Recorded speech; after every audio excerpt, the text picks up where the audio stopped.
Сергей Ахэ, урды – это будущее или прошлое? Рассмотрим примеры. Урдымны уша алун асуду унутбейн. В будущем у нас еще много вопросов. Хум урдыхия мудхыбыши. Человек не знает свое будущее. И в этом примерах урда означает будущее. Но, к примеру, в словосочетаниях урды жилынь в предыдущем году или урдыне сак в прежние времена речь уже идет о прошлом. Все зависит от контекста.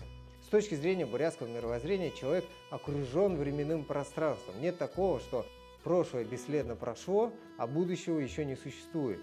Они неразрывно связаны между собой, соединяясь в точке настоящего времени. Эта особенность бурятского мировосприятия естественным образом нашла свое отражение в бурятском языке, в котором нет временных форм глагола. Нужно ориентироваться на контекст.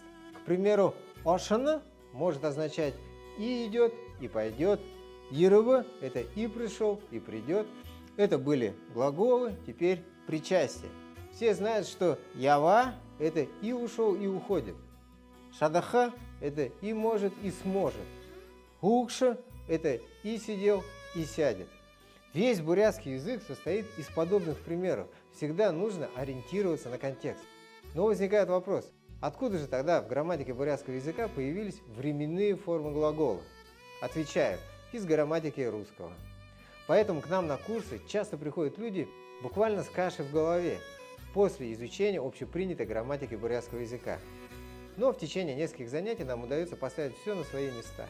Просто к бурятскому языку нужно относиться с уважением к его собственной внутренней логике, и тогда он обязательно отвечает взаимностью.